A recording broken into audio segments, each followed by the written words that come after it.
Sa 2015, posibleng umakyat raw sa mahigit 46,000 ang mga Pilipinong HIV positive ayon sa DOH o Department of Health. Ang masaklap pa, aabutin daw ng mahigit 1 bilyong piso ang gagastusin ng pamahalaan para sa pagpapagamot.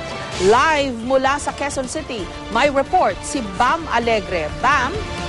Jessica, sa usapin ng HIV, may ilang nahihiya pa rin talakayan ito.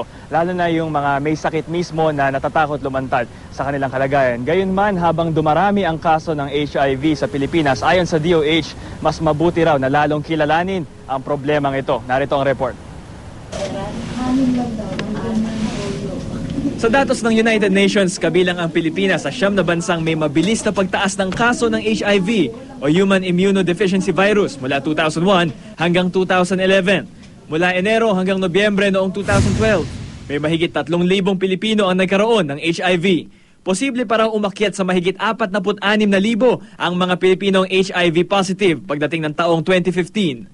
Ang lalo pang nakakabahala, tinatayang aabot sa 1.38 billion pesos ang gagastusin ng pamahalaan sa gamutan. Yan ang projected estimates namin at galing yung datos na yan sa Department of Health din. At yan ay binigay namin nga sa mga mambabatas para na sa ganon makonsideran nila na ang problema sa HIV sa ating bansa ay totoo nga. Males who have sex with males na nakita na namin yung pagbabago since 2007 pa. At saka yung mga persons who inject drugs. Wala pa ring lunas ang HIV. Meron lang mga antiretroviral drug na pinapababa ang viral load sa katawan para hindi mauwi sa AIDS o Acquired Immune Deficiency Syndrome. Isang kondisyon na humihina ng lubusan ng resistensya ng isang tao at kumakapit ang iba't ibang sakit. Mas mabuti pa rin daw na pigilan ang pagkalat ng sakit. Ang DOH may kampanyang kung tawagin ay ABC. Abstinence, be faithful, at condom use. Kailangan po magpa-test po kayo para na sa gano'n malaman nyo yung status nyo. At least hindi nyo maihawa yung iba, lalo na't malalaman nyo at mabigyan kayo ng gamot sa lalong madaling panahon. Ang problema, tila marami raw ang nahihiyang magpa-HIV test. Bagay na hindi raw dapat ikahiya. Mabilis lang din ito at karaniwang libre sa ilang klinik. Bago ang HIV test, kailangan mo nang sumailalim sa counseling para maging handa. Ano man ang resulta. Pero mabilis lang naman ang test, kukuhanan lamang ng dugo. Wala ring dapat ipag-alala dahil confidential ang magiging resulta nito. Kailangan ding may sagutang form.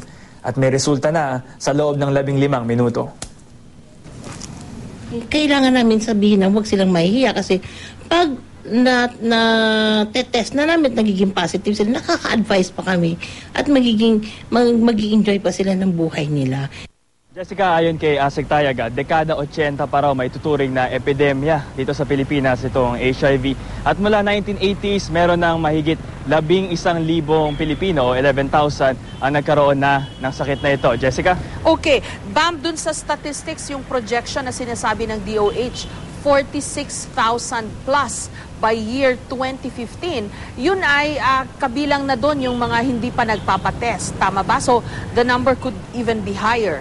Ito yung kanilang estimate. Sabi ni Asik Tayag, posibleng babago daw yung kanilang targets base sa kanilang nakokolektang impormasyon. Yun nga, yung mula Enero nga hanggang Nobyembre, medyo marami na raw. At doon sa kanina sumubok tayo, Jessica, ng HIV test. Sabi na nakausap kong clinic, medyo mataas yung kanilang batting rate ng mga nakukuha nilang positive. For example, out of 170 plus, mga 22 yung nakuha nilang positive. Jessica?